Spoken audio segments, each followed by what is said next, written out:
is to understand the entire debt system. She so succinctly that I believe you should read it in its full, like a step-by-step handhold. Said, of course, we ask you to read these few pages presented by Shannon are so well put together that to understand them is to understand the entire debt system. She has a lot of years of experience and has, if you are on that sort of scale, don't like that you know, but when you assert your issues, for example, the collection calls as such, day one, we will send a credit bureau verification request to the 3 credit reporting or paycheck per violation. If you are on that sort of scale where you're maybe 2 or 3 times, because these few pages presented by Shannon are so well put together that to everything to the final degree, almost like a step-by-step hand-holding position, we want you to also realize that, again, this is not financial or legal advice in any sense. With that being said, of course, we ask you to read through everything so you understand all of our policies. But let's move on to the table of contents. The first thing that we're going to go through is the forward by Shannon Lopez. I'm only going to cover a few points because I think that she really hits the nail on the head so succinctly that I believe you should read it in its full and entirety, and honestly, maybe 2 or 3 times, because these few pages presented by Shannon are so well put together that to understand them is to understand the entire debt system. She has a lot of years of experience and has put that so succinctly inside of her forward.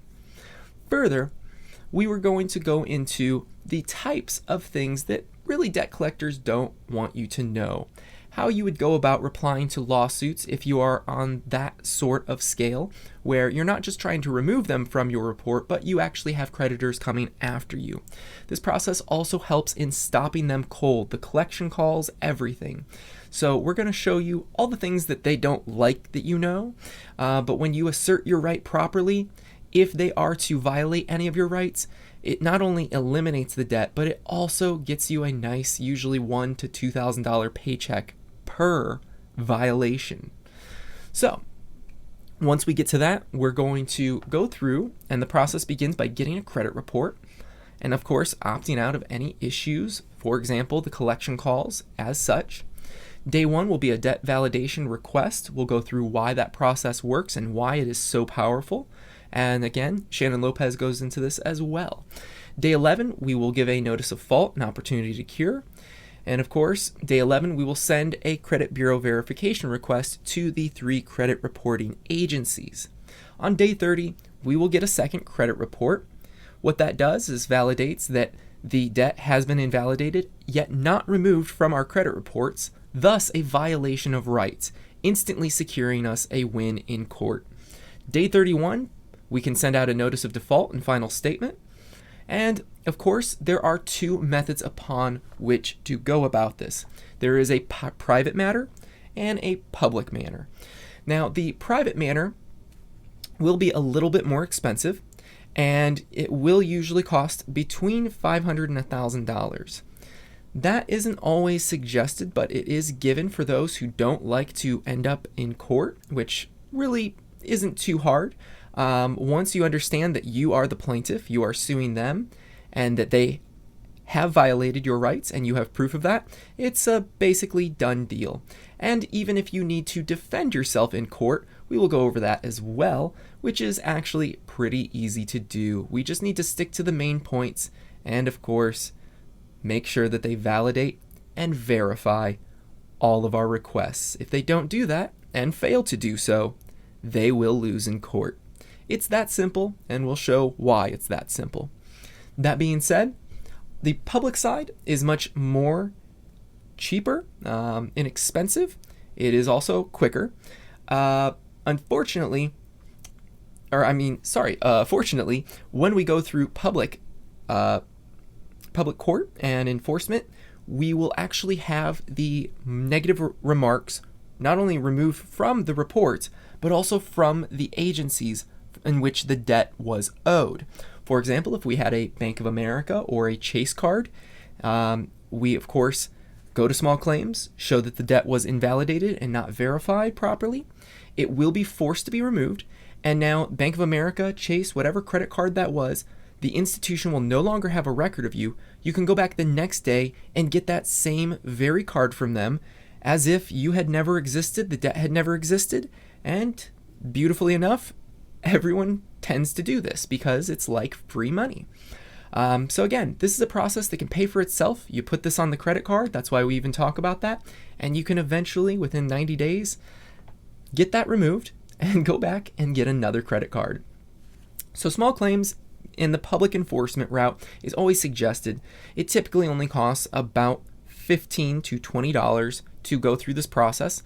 Even further, you get to get your credit card back, and there is a often settlement that is offered when certain debt collectors are caught, if I may say, with their pants down. They have violated certain rights, and they often do just naturally by existing and being a debt collector. It's almost impossible not to violate some law via FCDPA or the FCRA. That being the case, we shall move on and we'll talk about kind of the ideas of what goes on inside of court. Again, how to prepare, how to be ready for your opponent, and what to expect. Many people have a lot of fear about this single moment, and all that needs to be kept in mind is that win or lose, nothing is actually lost. Even if they get a judgment against you, they will be unable to get your bank account details and go through with the motion because, again, you can still validate the process even after they have a judgment, and they will be forced to freeze and prove the debt. So even if you have prior judgments against you, this process can still be done. Even if you are believing that you're going to lose a case, again, what this will do is if you have gone through the first 30 days properly, it will still leave you open to resue them again at a future date, and we will show why that's possible. Why you can always go back and say they either violated A, B, C, and there's truly dozens of laws that they violate, and we're only going to be presenting one at a time because eventually, even if the courts are against us, we can simply present one of a dozen lawsuits, and each lawsuit will cost a debt collection agency typically between $2,000 to $6,000 in order to defend in court. Now, if you can imagine that you enter 2 or 3 lawsuits, eventually that debt collection agency is going to understand that they have a no-win scenario. They're going to drop the debt and ask you to stop, and that's where our story ends. So, let's go ahead and dive into the forward by Shannon Lopez. Again, Shannon has over 31 years now of debt removal. She has been cleaning reports for many clients of lawsuits, judgments, debt, bankruptcy, and so much more. And she has honestly gotten kind of ferocious at it because she understands how every debt is not truly valid. It is invalidated, in fact. And when you understand the reason why, it is because all money made by any institution, whether it be medical, utilities, insurance, student loans, cable, everything, when approved for any credit account, you're given a plastic card and a credit limit. And when you spend that, the bank or the card issuer convinces you that they lent money and that was for you to spend. But that's not the truth. Banks are actually not allowed to lend money from their assets, nor their depositors' assets. In fact, it's completely illegal for them to lend credit. But this has persisted because banks are in cahoots, conjoined with the SEC. So, of course, these natural organizations work to help each other out until rights are asserted by the people. Here it says in Bowman v. Needles of the National Bank, all the way back in 1896, a national bank has no power to lend its credit to any person or corporation. That's Supreme Court. That's as frank and as blatant as it gets. I don't think we need to go into much more outside of, again, what it said right there, the Supreme Court admitting no bank has that power. So the question is, where are they lending? Well, that answer is simple. Nothing. You funded the account when you signed it. Your signature creates the money. We are in a fiat system. If we were in a gold reserve system, that would be a different scenario. However, because we are in a credit debt system, where debts may be forgiven, it of course allows us to create fiat money as well. So, the benefit of having fiat money is that you can fund anything that you want with unlimited currency. The other side is if someone declares a debt, you are not technically allowed to collect on it if they declare that debt correctly and show that it cannot be validated. Everything about their contracts are in fact very, very one-sided. Everything needs 2 signatures. That means it's bilateral, 1 from each party. The 4 essential elements of any contract are an offer, acceptance, full disclosure, and equal risk. Those are the 2 things, full disclosure, equal risk, that are always invalid. Of course, with full disclosure, you would know that, again, back up here, a national bank has no power to lend. So, there is, of course, no full disclosure, including the idea that your signature funded the account, you don't actually owe the money.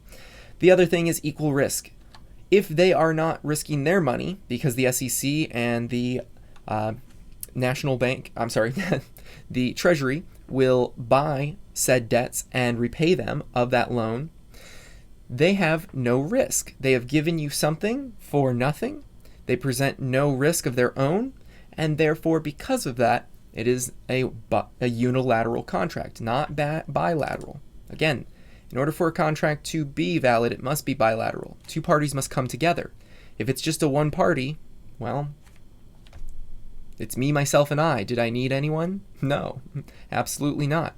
So, the idea is that they haven't disclosed this to you. They haven't told you anything. On top of that, they have not given any type of collateral. There is no risk for them. So that ultimately means that the contract is invalid. It cannot be validated, never will be, and the Treasury has never collected on a debt in its entirety of history. So therefore, we do not see anything in the very near future of where the credit debt system of fiat money will stop acting as it does. No debts will be collected. No credit needs to be paid. It is lent freely and it is forgiven freely. That we must understand. So, as she goes through, she describes more of the processes that are happening behind the scenes, and I believe that it is invaluable information to read, and therefore highly, highly suggest reading it not once, not twice, but thrice. It is going to be of very big benefit to anyone who is unfamiliar with debt removal or a debt validation process, and why this is not illegal. In fact, this is just being a good citizen of your country and being able to show that not all debts are actually debts. As we go further, we'll go ahead and go past Shannon's introduction. And all I simply want to say is that, again, this method is simply asking for proof of the debt. There is nothing else. Do not think that we are challenging anyone. There is no challenge. There is no opponent. There is no lose. There, in fact, is really no win, because it's just once they prove that, again, they do not have a way to validate or verify the debt, that it must be written off. So it's as if it never existed, and while we would count that as a win, it was obviously just what was naturally supposed to occur. We can create money with simply our signatures in this type of system. Unfortunately, the SEC has ruled that we must have a license in order to be a bank and produce such inalienable rights in this type of system. With that being said, again, banks are money exchangers. They are not money lenders. That is per their license with the Federal Reserve. The SEC makes sure that they stay within those realms, but because we are tricked by the banks, of course, we who do not assert our rights have none. That's why the original note is always at the Federal Reserve. The bank will never have it, and that's why all we ever ask for is the original wet ink signature. Now, in the day and age where we are getting more e-sign digital signatures, it still does require verification, and we'll get into what that means and why they can never verify even the information, which means going back to the original creditor and having the original creditor who has first-person knowledge. I'm going to say that again, first-person knowledge of your specific account and the fact that you did not pay it. Who do you think has first-person knowledge of you and your credit card and the debt and is still working there and is willing to testify under oath to such information? I'll give you that answer. Nobody. It is called a CYA organization with all banks. Cover your ass. And you better believe that nobody is ever going to start swearing testimony into a court about having firsthand information of a specific debt. That's the quickest way to lose your job in a banking institution and cut your career to nothing. So again, this will not happen. No verification has ever occurred. No validation then can also occur because you must first verify in order to validate. So again, if you can't verify, it's unverified, and if you can't do that, it is thus invalidated as well. So people ask, why does it have to be an original wedding signature? Well, because we need to know who has the original contract. People can create copies. Copies can be fraudulent. If I make a copy of someone that signed over a contract saying I owe you $100, made 100 copies, sold it to 100 debt collectors at $50 a piece, well, I just made myself a lot of money, and now I have 100 debt collectors going after one single individual for what was just a $100 debt and has now become a $10,000 debt. This is why we must validate. It's not something that's wrong. It's not evil. It's just being a good accountant. It is a good steward of your money. The Bible even talks about that. In fact, every religion does. That you should be careful with your money. That you should be careful with everything that you have. It's been given to you, and you should be taking care of it. Again, if you don't have the original, all other copies, those are fraudulent. It would be like me making the copy of a dollar bill. That's illegal. Again, only the original note, the one who has it, a holder in due course as it is known, is allowed to collect the debt. Again, like I said, the holder in due course is what they are called. Even further, we'll go down. There are the laws that the debt collectors and even the credit reporting agencies hate for you to know, and that is the Fair Credit Reporting Act, FCRA. Basically, what this is only for credit bureaus, and this is how you can remove, even without fighting a debt collector or an original creditor. You can go right to the credit reporting agency. If there is even one iota of something wrong, and let me tell you, 99 out of 100 times there is, and here's my little secret.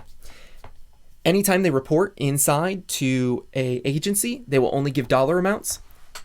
How many times have you ever had a debt that exactly lands on 0.00? So again, you could owe $10,000. It will say $10,000, but due to the interest rate on a credit card or on really anything that has a debt and is in delinquency, it will accrue pennies and cents. So if even 1 penny is off, the report may say I owe $10,000, but technically I owe $10,000.01. Well, that's incorrect, and therefore the credit reporting agencies must completely remove that from their reports, and they can never add it back. Isn't that amazing? Yeah, so that's what the FCRA is all about. Then you have the FACT Act, or FACTA. And all this is for people to get free credit reports. Again, they're making it easy for you. It's all about who has the knowledge, so that way they can exercise their rights. If you had the right knowledge, boy, you could basically print money out of thin air. The Fair Credit Billing Act, and I will say, you can print enough for you to survive. Again, most people can get about $10,000 to $15,000 in credit per year, even with bad credit. And imagine that you spent all that for your food, resources, and maybe living. And of course, then you can, every 90 to 180 days, reset your entire credit report and go get those credit cards again. So again, it's not printing unlimited money, but it is printing enough money for anyone to survive. The Fair Credit Billing Act, the FCBA, again, this is for original creditors. It forces them to bill correctly, notify consumers, handle disputes, and report accurately. The second you start talking about the FCBA, original creditors often end up selling that debt off to a third-party collector, which then lands the debt under the FDCPA, the Fair Debt Collection Practices Act. This is for all third-party creditors. And let me tell you, they may say, and they do lie, we're collecting on behalf of, or it's our client. I will tell you, every debt collector that is not the exact name of the bank, it would, be Bank of America coming after you, addressed from their corporate center. If that is not the case, and it is a lawyer or somebody else, then it is officially a third-party creditor. They want to lie to you so that way you can accidentally try and invoke the FCBA laws, which will then, of course, be invalid, and leaving out the FDCPA for you to figure out yourself. That's why they lie, typically. So again, I would say about 3 to 4% of all debts, you will actually be fighting the original creditor. Most banks within 180 days have a policy. I say this again, they have a policy to sell off that debt immediately to their third-party creditor or debt collectors. And this is the laws that you will be using to fight them. And there are so many inside the FDCPA that honestly, every debt collector violates at least 2 or 3 laws just by existing in and of themselves, because the idea of collecting a debt that's invalid is illegal already in and of itself. It's simply the matter of showing that they cannot validate it, and then showing that because they have pursued after non-validation that they owe you money. So the worst thing that you can ever do is re-age your account, and the way that you do that is by even paying a penny off towards a debt collector. If you get a ask for, paying off a bill and it's been 6.5 years, do not pay it, because the second that you make even $1 payment, you added another 7 years before that debt can be removed naturally. Re-aging is something they do not want you to know about. When you reply to a lawsuit, there is only 3 ways. Agreed. You are agreeing with only basic information. This is when someone is suing you. Usually it's a debt collector. Original creditors have almost never sued someone on a debt. They have a policy to sell first, and then if they cannot sell it, sue later. And typically they don't even sue because it's not worth their time or money. So you can agree to simple things, information. Almost everything else you will deny. Again, account opened on, denied. Anything one does not know 100% is denied unless one remembers exactly the dates, the numbers, etc. All you need to say is denied, not fully known. Things that one could not know would be answered without knowledge. If the bank sold an account to a collector, again, no knowledge. Collector called a defendant with no answer. Again, how would you have knowledge of that? So again, all of these things are just letting them know, I'm going to help you.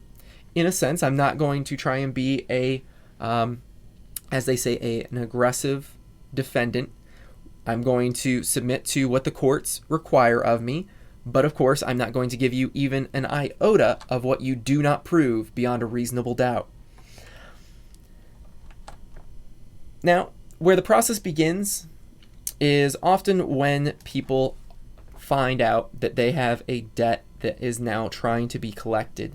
You must understand that all of these agencies will try and attempt to appear as the original creditor, the company where you got this debt from.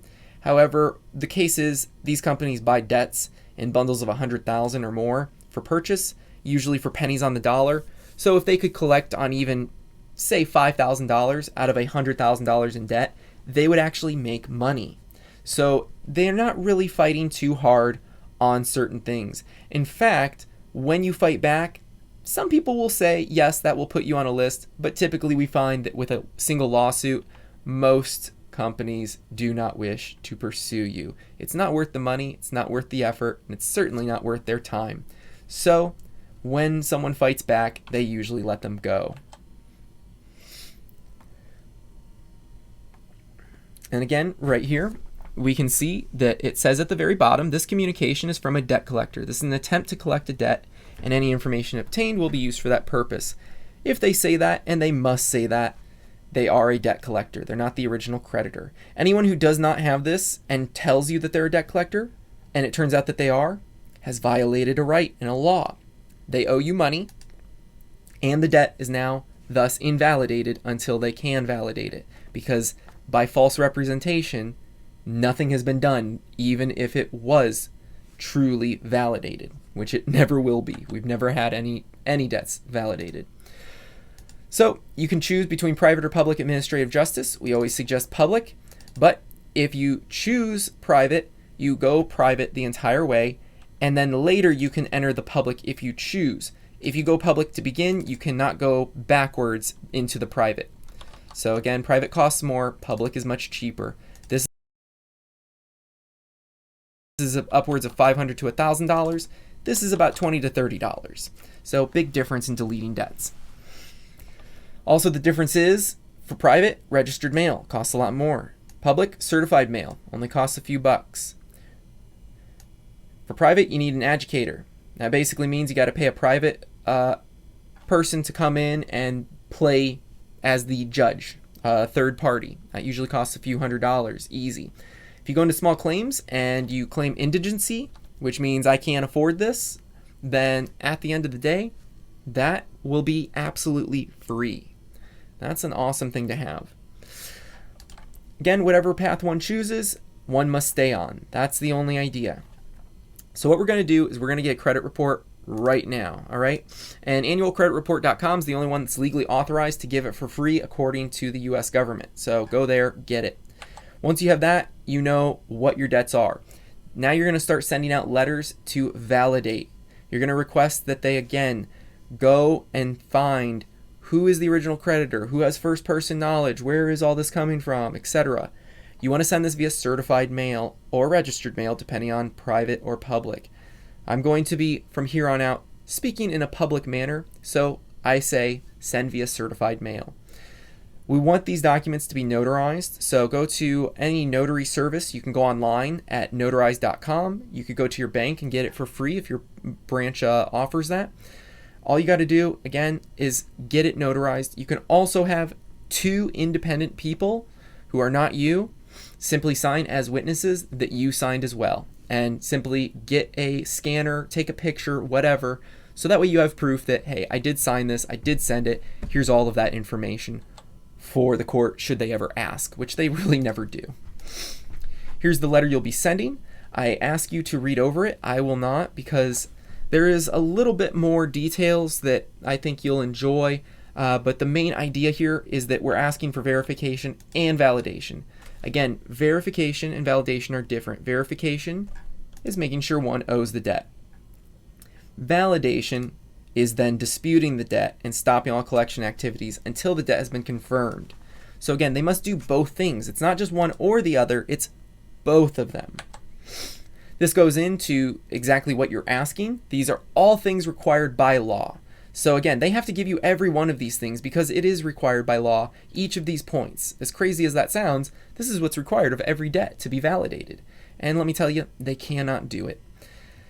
You will give them an opportunity to cure, let them know about future communications should be ceased, and let them know that if they cannot, they have a notice and demand for payment and a $1,000 fine for the said violation.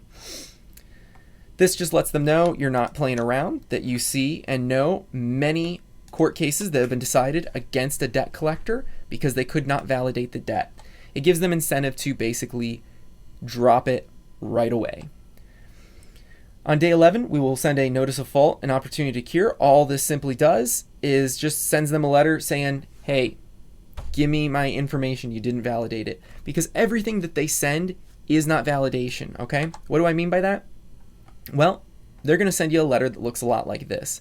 And it's probably going to have a lot of statements, bank account statements, monthly statements, withdrawals, payments, etc. That is not validation. That is not verification. That is nothing. That's just an account statement. That doesn't qualify or quantify who holds the debt. Therefore, it has not been validated. So you keep going through the process no matter what you receive, no matter how thick the packet is. I guarantee you it is not proper validation. It is required from the original bank and creditor, and then they send it to the debt collector to then send to you. But here's the dirty secret.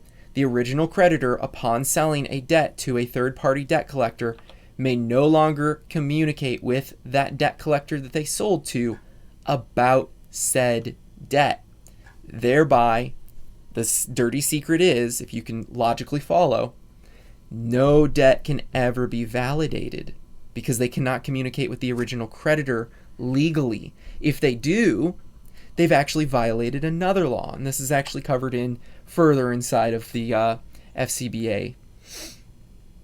Again, who can testify? Someone who's a fact witness. They have to have first-hand knowledge. How many people have first-hand knowledge of your payments, your account, and who you are and what you do? Nobody. So we always have to respond and answer and raise the point that they did not provide the answer and documentation requested, even if they're suing you in court. You have to present to the judge that they didn't answer the points, they didn't validate the debt, they're suing me before validating the debt. That's illegal. Just by us being here today, I have been violated, and therefore they owe me money. Now, the judge isn't going to award that money, but the judge will say, you need to figure this out, and they're going to either suspend the lawsuit or ask them to refile it at a future date. That's how it always goes down. So again, the maxim of the law is silence equates to acquiescence, which means agreement. The point is that since they have not validated the debt, after 30 days, by tacit acquiescence, silence, they have agreed that the debt is now invalid. So that's all that is saying right there. So again, most people, all statements must have an affiant with first-hand knowledge. Does it? Usually not. Again, might say, hey, I am so-and-so, I am so-and-so. Again, this is probably a statement. It's sound. That's great. They work for some company. They say someone owes something. Wait. Let's not assume. How do they know that we owe something? You have to have a source of their knowledge. Again, even Sherman Acquisition v. Garcia, Texas, appellate, all right, says that you have to have source of knowledge. If you can't show that, how do I know it's true? You could be making up things. This is now it turns into a he said, she said. We need proof for everything. Okay, example that a bank said sold something. Okay, well, again, how do you know that they sold the account? Where were they?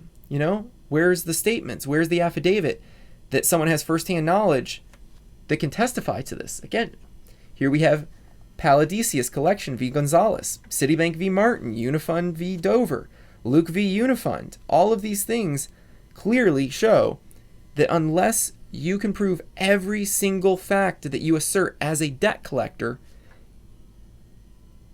you have no information that you can enter on the record. It's that simple. You must prove everything in order to enter it into the record. Otherwise, we could be lying. We need to have first-hand factual knowledge. All right? If you don't have that, you don't have anything. You lose. So a verification letter will look like this. They'll say, hey, here's a bunch of papers. Here's some account statements. You owe us money. Look, here's your signature. They even have a signature. That's great. Most people would say, oh, no, they have it. I lost. That's it. It's over. Do you have the original? Where's the original? This is great, but when we go to court, I need you to bring the original, not a certified copy, the original. Because if you can't bring that, what did you prove? A certified copy can still be sold, but who owns the certified copy? It needs to be recorded of who the owner of it is. Again, that's an issue that proves even if they have this information like a signature, they still did not validate the debt. And further, again, what are the 4 parts of the contract? And the 2 that they violate? They have to disclose everything, and there has to be equal risk. Did they disclose that your signature creates the money? No. Did they actually give anything on their end to provide an equal risk? No. So again, it's not a valid contract. So we're going to send a notice in fault and opportunity to cure. All this basically says is you didn't do anything right. Please validate. If not, you're going to owe me some money. Then we're going to send it off to the credit bureau. We're going to send our ID, and we're going to basically let people know with our ID and some natural information that, hey, whatever you're reporting on this, that's incorrect. I need you to go back to the original creditor and validate or verify this information. And if you can't, you need to remove it. And it can be as simple as, hey, the pennies are off. That mark is off. There's not that many. It's not $10,000, it's $10,000 and 10 cents or 1 cent. Let me tell you, 99 times out of 100, the debt can be invalidated via that one simple challenge, the pennies. How many pennies? Because only 1% of all debt lands on exactly 0, and when you have interest, I can tell you for sure, we've had so few people that actually end up on a 0 for any of their debts. So it basically goes to like 99.9% because they charge you half a pennies and quarters of pennies. And if you can even get that data, it shows even further every debt is invalid because, I can't pay you a quarter of a penny, but also even further, the credit bureau can't show that a half a penny or a quarter of a penny is owed. And therefore, if it's not 100% correct, it is not able to be verified and therefore needs to be removed. All you're going to be sending in is, again, identification, a W-2 form, a valid social security, a pay stub, anything like that shows your social on it, and a current address. We suggest a driver's license. That's the easiest thing. It's got to be current, unexpired. You can also send a utility bill or a pay stub, but you can't send a pay stub for both. All right, you have to send a pay stub and one of these 3 objects. If you choose a W-2 form or a social security, you can send a pay stub. So that's all that is. Also, electronic statements printed from a website cannot be accepted for a proof of address. I just got to let you know about that as well. So you can't be printing out bank statements. It's got to be utility. It's got to be a physical utility bill, and you can scan that. If it's electronic and it's on a PDF, print that PDF off and send that physical, that print off to them. That's what they need. They can't see electronic stuff. You need to print it physically. You're going to send it to these 3 agencies, all right? So you're going to have 3 letters for this, and you're going to send one to each one of them. And that's per debt, all right? So if you have 5 debts, you're sending 5 letters to Equifax, 5 letters to Experian, 5 letters to TransUnion. What this does is it makes sure that you don't get just one little employee who's like, this is too much to validate, and they just say everything's validated. It forces them to focus on just one single thing and forces them to make an answer. Now, if you don't want to make it separate, you can absolutely do it all together. Some people do that, and some people get lucky, and because it's together, you get maybe potentially a lazy individual, and they just go, never mind, this isn't even worth it. So they invalidate everything and they remove it just like that. But typically we see more success when you separate each of the letters and each of the debts. Here are the e-dispute codes that you're going to be using, just letting them know, hey, here is the issue. Again, the biggest one that you're going to be using is the amount. The amount is not correct. It's an issue almost every single time, 99% of the time, guaranteed. That is how you can remove it. So just remember that and you'll be good. This is the letter you'll be sending. Again, you can request multiple items or one at a time. We suggest one at a time, but again, if you want to save money, save time, save energy, I get it. Just print them and slap them all in here and you're good to go. This is just simply asking them for verification. Yes, it's a little long, but at the end of the day, it's just asserting every single one of your rights so you have something to take them to court over. Day 30, you're going to get a second credit report, which basically shows the debt has not been removed. It has not been validated, and yet it still remains, so therefore we have an issue. That's after that, the next day, officially according to administrative law, whether it's state or federal, this applies everywhere. After day 31 of invalidation, they are now in default. So you send a final default and final statement. So total, we have sent 3 letters to the debt collection agencies, one to request the validation and verification, a second one to let them know that they may be in default if they don't get it validated quick enough, and finally a third one on day 31 letting them know they are now in default and you owe us money. That's not actually going to get them to pay, so do not expect them to just bow down. What it does do is it fills our legal process that we must do as a citizen and let our opponent know and give them enough time to make what is wrong right. That's what this is all about, just being a good citizen. After we've done that, we can send them this letter that puts them in default. And now on day 31, the same day that we send that off, we can go and enter a statement of claim and file a lawsuit against them. And again, what are you going to sue them for? You can ask the clerk of court how you will fill out your document. It is very easy. They can walk you through it in about 2 or 3 seconds. It's usually dummy proof the way they make it. And the only thing you're ever going to write down is one of these individual things. What are you suing that debt collector for? You don't want to list multiple, because what you want is, in case you get a judge that does not like you, or for some reason they're buddy-buddy with the lawyer, you can take that case. It may get thrown out. You can now represent a new case, and you can also now enter another lawsuit against that same company. So it just leaves it open for you to sue them over and over and over again, basically dragging them through an elongated process of wasting money.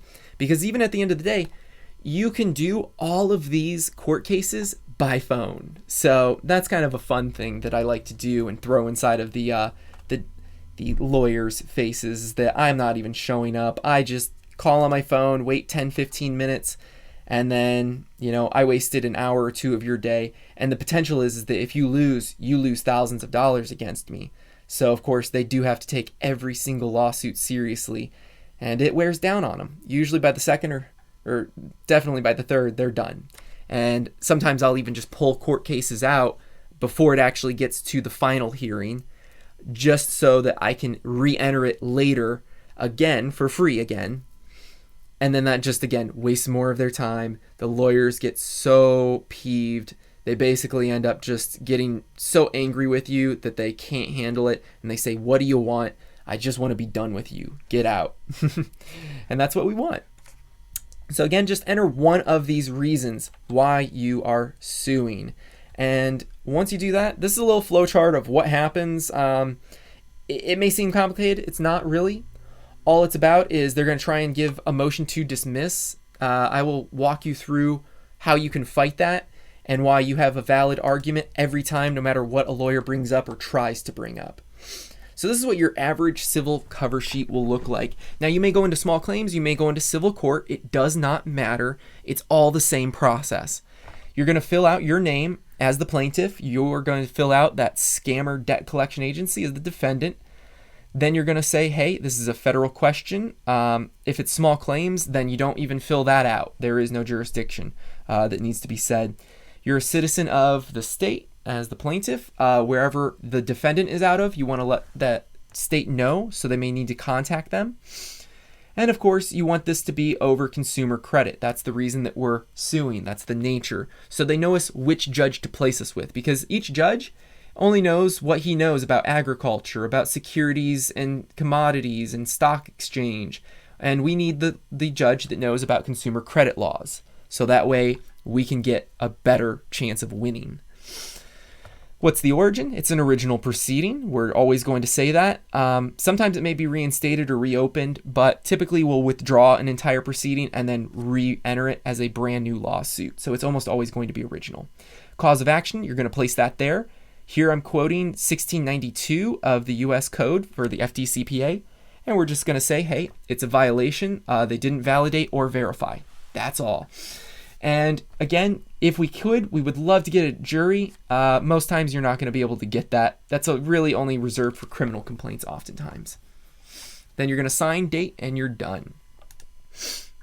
After this, you're going to have a request for admissions, and what that's going to do is force anyone, especially a debt collector, to reply under oath in writing for specific information. And again, we're going to be asking, are you a buyer of debts? We're going to be asking real hard questions they don't want to even begin answering, because if they did, it would be a shot in the foot. So ultimately, we're going to even use this against them to say, hey, we requested admissions. We submitted it into the court when we filed for our lawsuit, and we sent this with the lawsuit as well.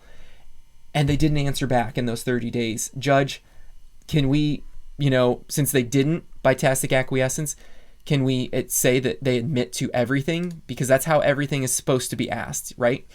Everything, if they admit to everything, you win the lawsuit. If they deny, they have to explain it, just like you would.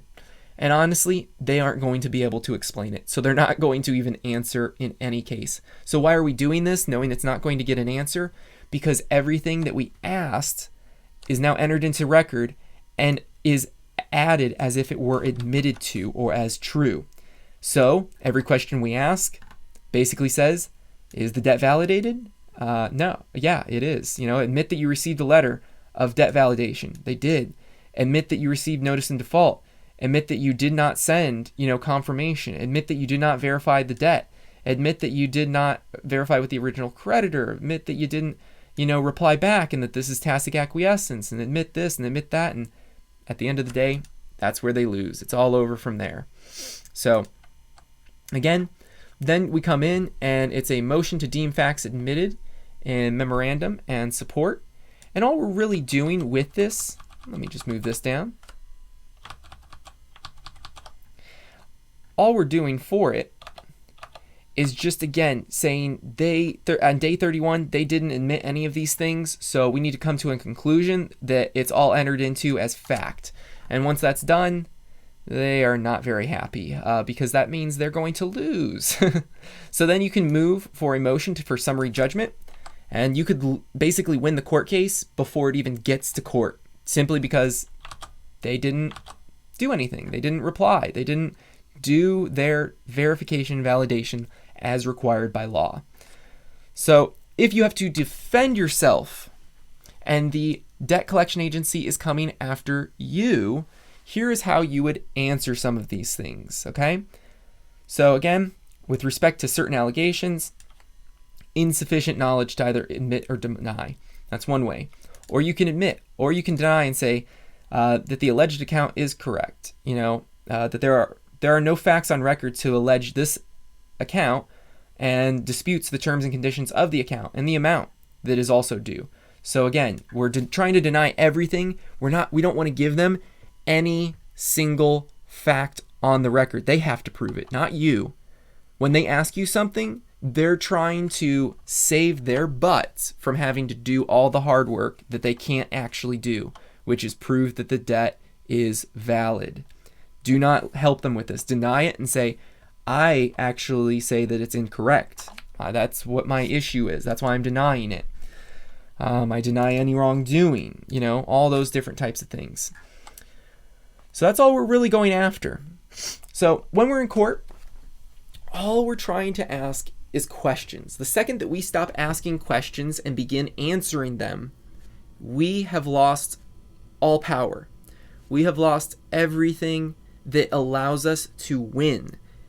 If someone asks you a question, answer it with another question. It may take a little while, and the judge may even push you to answer, but you just simply go, Judge, I am just thinking.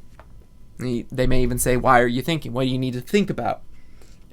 And again, do not be rushed. Do not ever feel rushed. They can't force you to say something. Just say, please give me a moment. They have to give you that. Again, it's not only just general nicety, it's required. You cannot rush a defendant who is trying to defend himself. Could you imagine how much chaos that would be? So all we're saying is if they go, hey, judge or the lawyer who's prosecuting you says, is this your debt? You go, was the debt validated so that it was proven mine? Right? Again, we're not answering anything. We're asking them another question. Is this your debt? Did you validate it that it's my debt? And if they say no, then go, how could I know it's my debt then? Right? We're getting back to the basics. Never let them move off that one point. Did you verify? Did you validate? Because if you didn't, how could I know? How could anyone know? You have to have proof that something occurred in order to know something occurred, right? Otherwise, we're taking it on blind faith. And I don't think that we want blind faith in lawyers and debt collectors, do we? No. So again, we're going to ask, has it been verified? If verified, has it been validated? And if it's invalidated, how can I know it's mine? Are you a purchaser and assignee? You can't be both. Again, that's a violation. Did you send any of your papers via certified or registered? If not, then We don't have anything for the record that you mailed me. Do you know what the definition is of verification? According to Black's Law, which is how all law is interpreted via Black's Law. Again, we're looking for the definition of what verification means. So again, go through and again, you just put in, Your Honor, I enter a verbal motion to dismiss the case without prejudice due to improper service, verification, and lack of a fact witness, because no one can approach the stand and enter testify or sworn testimony into the record. If they can't do that, again, what is verification? Verification is sworn testimony. Validation is the documentation backing up that testimony. They can't even get the first step, verification. They can't get sworn testimony. No one's going to be a sworn testimony. And if the attorney tries to be that testimony, again, that's also illegal. An attorney may not be an attorney or legal counsel and a witness. That's illegal. So again, all you have to do is say, Judge, a lawyer can't be also the lawyer and give testimony. Can't be a fact witness. Also, how does he have firsthand knowledge? Was he there with the original creditor? Was he the one who was working my account? If not, then that's not actual verification. I need a fact witness. That's what's required by law. And again, they're going to gripe and groan, even the judge, because they don't like doing their job because it's a lot of work. It is. But it also shows that everything's fake. So you may need extra documents. If so, here's a few of them. I have got them together. If, while trying to sue a third-party debt collector, they may ask and file a motion to dismiss. All you need to do is file this in opposition, and you'll be able to go all the way back, and they won't dismiss it. You'll be able to have your pre-hearing and your full hearing, civil, small claim. It doesn't matter. Just file that, and you're good. If they end up calling you and going, hey, get this out of here, we're done, we don't want to deal with you, go, okay, here's a settlement agreement, send this over. And again, you should make sure that they remove it not only from the original creditor, the issuing bank, and all three of the main credit reporting agencies, but also all the bank reporting agencies that are also here. When you do that, this allows you to get the same credit card again. So you have to do that, but it's very, very important that you mention these things. Some of these are applicable to other people, but you want all of these. That's important.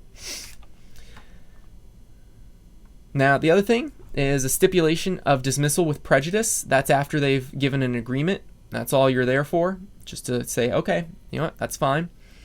Day 31, we're going to get into private rulings. It's more or less for those who are going about it in the private manner. If you are getting private adjudicator rulings, then you're not going to need the court. You're not going to actually get it removed. You're not going to be able to get a credit card again with that same company, but you will get it removed from the credit reporting agencies, and that's what's really important here. So again, this goes through a little bit more of what that details. There is a bit to it, but I'm going to skip over that. And what we're going to do is go into going to court, because I know most people will have a natural fear of going before a judge in a court and feeling like I'm going to get thrown in jail. You can't. You're not going to get anything removed from you. You're not going to get in trouble. You're not going to, all of a sudden owe someone millions of dollars because you said something wrong. And even after a judgment has come, you can still validate the debt, which freezes the collection process, even if a debt collector could initiate the collection process, because you have to actually give consent for them to do that. As long as you don't sign any papers, they can't collect and get it from your bank account. Because again, we're back at the validation process. Did they validate? Did they verify? If not, then even if they have 10 million judgments against you, it does not matter. They need to verify it again. Once they have verified, which no one ever has, then yes, that's fine. They can go back and collect, but not going to happen. So there should be no evidence able to be entered, thus no case. If there's no evidence, there is no case. That's the whole entire thing.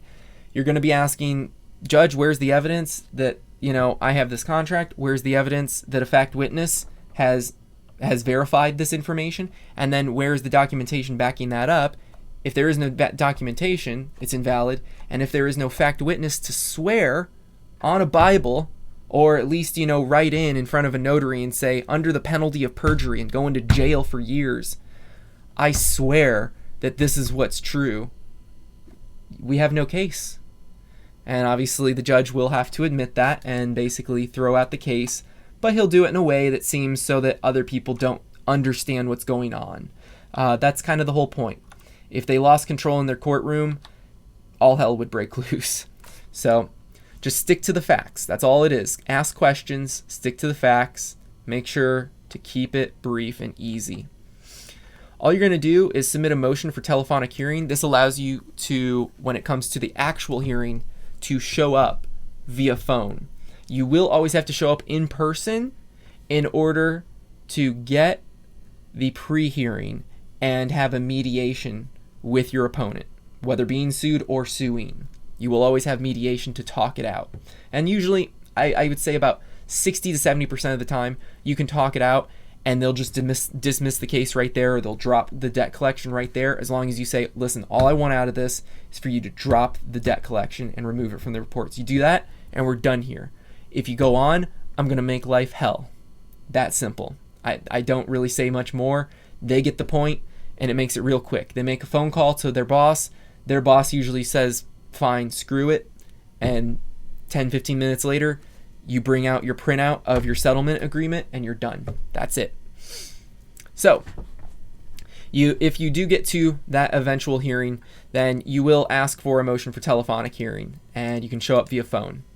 Also, if you want to and you know the proper process, you can drop by your courthouse, get multiple documents for filing court cases, and you can send those court cases in via mail, so you don't actually have to show up to the courthouse in person. Only time you have to show up in person is the one pre-hearing, and that's it. Outside of that, again, just prepare for mediation. The main thing that you need to remember is that you are always asking questions. You're never explaining a position. If you have to explain something to a lawyer, he's going to pick you apart and eat you for lunch. It's not that you're wrong. It's that he's going to use illogical attacks in order to basically break down what is a solid legal argument, because that's their job, to get away with things that should technically be illegal. That's their entire job. The effect is to give the opponent the hint that a loss may be chalked up on their record, and worse, by a pro se opponent. No one likes hearing about that. So again, keep direct eye contact the entire time.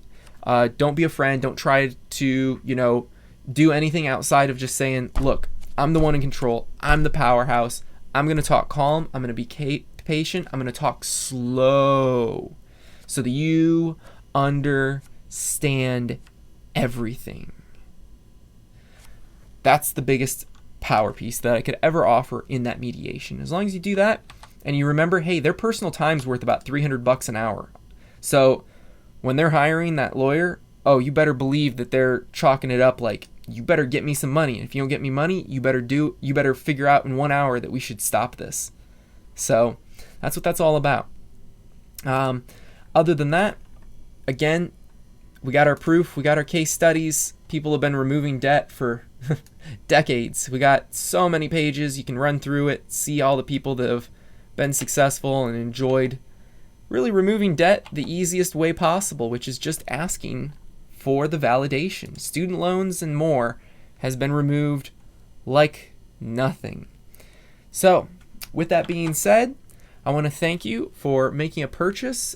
And again, if you have any questions, reach out to support, let us know, and we will get back to you as soon as possible.